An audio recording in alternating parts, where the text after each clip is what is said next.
about the speech. I'm going to start politically attacking and politically decimating a few opponents who I believe will run against me in the 2028 presidential election cycle. And I know this is a Republican event or a Republican meeting, and everyone here is a Republican, but I said, who the hell cares? I'm going to attack some opponents who I believe will run in the primary phase of the election in the 2028 presidential election cycle, and I'll keep it brief because I'm going to focus on some Democrat opponents as well. So a few people will run against me in the 2028 presidential election cycle, and I'm dominating the 2028 presidential election cycle as the only viable candidate running. Ron DeSanctimonious, he's the most disloyal person in America, and I'm not just saying he's the most disloyal elected official in America, he's the most disloyal person in America. Same with NIKKI, Birdbrain, Haley. I call her Democrat running as a Republican, Birdbrain, Haley. She's awful, very disloyal to President Trump. And Ted Cruz, he's a real beauty, Ted Cruz. He's a Lyin Ted, we call him, right? And there are a few other people who will run against me. KARI Lake, we're in Arizona. I don't know, maybe KARI Lake will run against me. PENCE might run against me. Opportunistic RINO, weak little VIVEK. You know who that is, right? That's VIVEK RAM-A-SWAMY, I call him. Opportunistic RINO, weak little VIVEK. He'll probably run against me. A lot of people are going to run against me. YOUNGKIN. And I call him, he's an inauthentic RINO. You know what RINO means, right? Republican in name only. YOUNGKIN is a RINO. He's a fake plastic political guy who did not endorse President Trump for a long time during the primary phase of the 2024 election cycle. And I'm not going to take all the names. A lot of people, CHRISTIE might run against me. Colossal RINO, CHRISTIE. And these people, especially those who ran against President Trump in the 2024 primary phase of the election, are, in my opinion, RINOs. They're Republican in name only, because when you run against someone for a political office, you're most definitely looking to defeat that person, and potentially, if the opportunity presents itself, and if it's the right thing to do, you're looking to decimate that person politically. VANCE, by the way, might run against me. I call him Doofus. Or I call him Docile cheeks Diramir. And look, I support President Trump's decision to select him as the vice president. I have nothing against that. I love President Trump. And but let's get to some Democrat elected officials, right? That's something that I really want. I was itching to do this today. So GAVIN NEWSCUM. Is there anyone here who likes GAVIN NEWSCUM? I don't see any hands go up, right? GAVIN NEWSCUM is, in my opinion, the worst governor in America. He's the worst. He's a California governor. He's the worst governor in America. His California last policies are completely destroying California. Businesses and people are leaving California in numbers, and he supports open borders. He supports sanctuary cities. Sanctuary cities, it's like a safe haven for criminals, gangs, cartels, drug dealers, drug smugglers, and human traffickers. And he's a bad guy. GAVIN NEWSCUM's a bad guy. But, here's my biggest criticism when it comes to GAVIN NEWSCUM, all right? You ready? So, have you looked at GAVIN NEWSCUM's horrific hair and the amount of hair gel he seems to put on it? Can you imagine looking at that on TV for 4 years? I don't think so. And I sort of say this tongue-in-cheek, but GAVIN NEWSCUM's hair should, in my opinion, be an immediate disqualifier for GAVIN NEWSCUM to run for office or be president. And I sort of, again, say that tongue-in-cheek, but we're not going to allow GAVIN NEWSCUM to get anywhere near the White House, because America will never run on his California last policies. And the other thing I want to say about NEWSCUM, GAVIN NEWSCUM, is when you look at him on TV the next time, I want you to carefully look at this, all right? Look at his face. I believe GAVIN NEWSCUM's face resembles an ostrich, the ostrich bird. I really do believe that. Otherwise, I wouldn't have said it, right?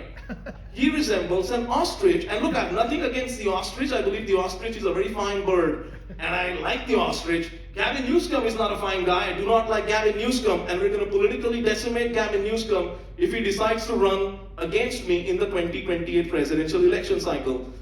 And, let's talk about someone else. Let's talk about KAMALA. Right? No one likes KAMALA. I actually came up with a name for a podcast. I've been on a lot of podcasts, a lot of networks over the last few months.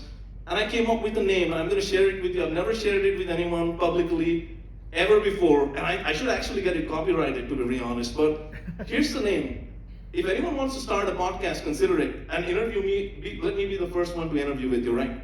The name of the podcast should be Everyone Loves Trump and No One Loves KAMALA. I think that would be a great name for a podcast. But look, President Trump made a tremendous post on social media, on his Truth Social account a few months back. He said Kamala Harris is dumb as a rock And I do believe Kamala Harris is dumb as a rock. A friend of mine actually said to me a few months back, he said to me, "KARI, Kamala is an empty suit, S-U-I-T, empty suit. That means she's an unremarkable person." And I do believe Kamala is an unremarkable person. I mean, you just look at her word salads, right? She says a few things that she somehow manages to string together, and at the end of the few sentences that she somehow manages to string together, there's hardly any sense that comes out of it. You contrast that with President Donald J. Trump's tremendous wisdom, advice, encouragement through his books, videos, and interviews, especially his book, Think Big, by President Trump. I believe the book Think Big by President Trump is the greatest book ever written after the Bible. And I've written a book as well, believe it or not. This is sort of like a plug, and I said, should I say it, should I not say it? I'm gonna say it, all right? I wrote a book. I never in my dreams thought I'd write a book. I wrote a book. It's titled One Nation Under God, and it's got me wearing the Trump hat on the front cover page. And I've tried to replicate this look from President Trump. He has this look. He calls it, I think, the tough as nails look.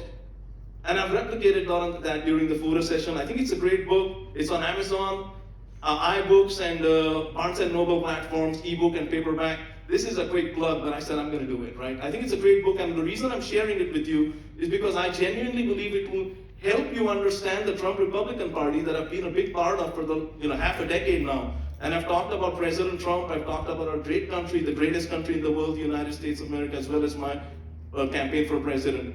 And, but Kamala is an incompetent person. Kamala is an incompetent person, circling back to where I was at prior to the, talking about the book.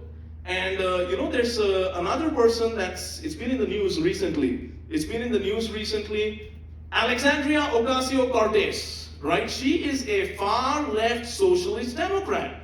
And she, in my opinion, Alexandria Ocasio-Cortez is the stupidest person on the planet, or one of the stupidest people on the planet, because a lot of other Democrat elected officials compete with that title, right?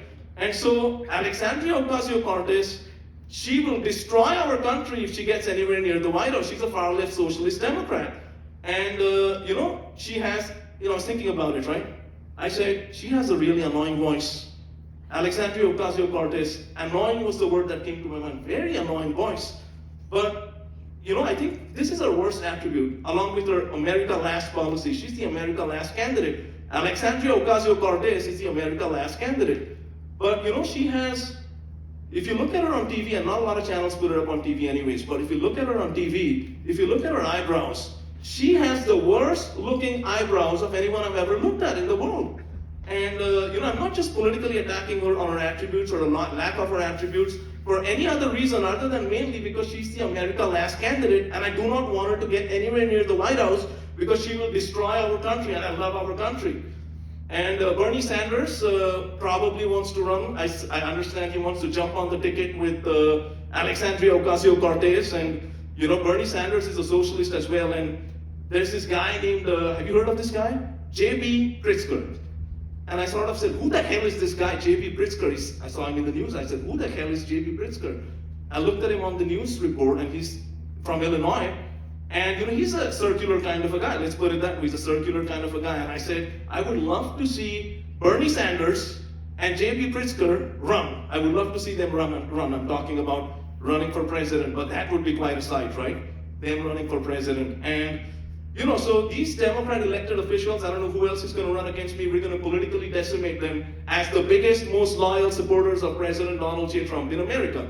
And I know I have just a few more minutes. I'm going to leave like 2 or 3 minutes for questions. I just want to say this.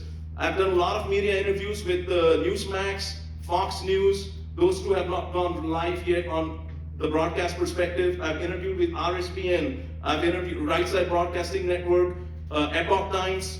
Those have gone live, those have been broadcast, and a lot of regional shows such as Joe Thomas's WTON radio, and a lot of shows, Good Morning Keys radio show, Jeff and Bill's show, and a lot of shows. And the campaign is gathering a lot of momentum. I visited the southern border with my friend Dan here, and Jerry here as well, and Colleen as well, and we visited the southern border. And it's been a tremendous campaign, and like I said, I've met President Trump as well.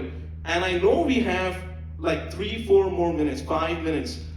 But I'm going to leave time for questions, right? But I do want to talk about our great American flag. That's no compromise on that. We're going to talk about our great American flag. So, look, I made a policy, and it's a campaign promise. Look, recently Jimmy Carter died, right? And you saw that our great American flag was flying half-staff or half-mast. They call it half-staff or half-mast. And there's a great speech by President Trump. In the speech, he says, have you challenged accepted wisdom? And I said, I'm going to challenge accepted wisdom because I want to see our great American flag fly high and proud, 24/7, 365, full staff, full mast. And I believe in showing respect to certain situations and events as a country, but I want to see our great American flag fly high and proud. And so the campaign promise is this: if I get elected the next and the 48th President of the United States of America, the American flag will always and forever fly high and proud, 24/7, 365. We will never fly half-staff or half-mast, and we will find an alternate way to show respect to certain situations and events. You have to love the country, you have to love the flag, otherwise you have lost me. And I'll end it with this. And I'll open it up for questions. Open book, ask me whatever you want. I'll end it with this. We are one nation under God, and in God we trust. May God bless you, and may God bless the United States of America, the greatest country on earth. Thank you, and let's win this. My name is Gary Barve. I'm running for President of the United States of America 2028 election as the biggest, most loyal supporter of the man, the 47th President of the United States of America, Donald J. Trump. Thank you very much, and I'll take any questions that you want. Thank you. Yes, Mr. Jerry. Yes, sir. By the way, thank you for your service to our country. Thank you. Yes, sir. Gary, we've heard a lot about everybody else. We didn't hear about you. Who are you? I want to know your background. Okay. I want to know... Jerry, you and I had a nice long coffee a few days back. I think we talked about it. Well, I'll answer your question right now. Yes, sir. Everybody here wants to hear it. Yes, sir. Not just me, but we want to know about your background. We want to know All right. what you've done in the party, Yes. those kind of things. Great question. Thank you, sir. Appreciate it. And again, thank you for your service to our country as a great American law enforcement officer. Thank you very much, sir. Okay, so I ran for city council in the 2020 election as a Republican supporter of President Trump. I wore a red Make Santa Clara Great hat during that campaign, and we had a tremendous result. To my memory, Jerry, there were only about 17% Republicans in the district that I was running in. And we got 23% of the vote. Our campaign was a phenomenal success, considering that there was never a practical chance of winning that election. We had a tremendous result. I wore a red Make Santa Clara Great hat during that campaign. We got a lot of press coverage. And then I relocated to Lynchburg, Virginia, and became a student at Liberty University. Liberty University, as you know, is one of the largest Christian schools in the country. And I got baptized at Thomas Road Baptist Church at Liberty University. And then I relocated to Florida. I ran for US Congress in Florida as a Republican supporter of President Trump in the 23rd district in Florida, which is a little bit south of Mar-a-Lago. I've been to Mar-a-Lago a few times. I've met President Trump.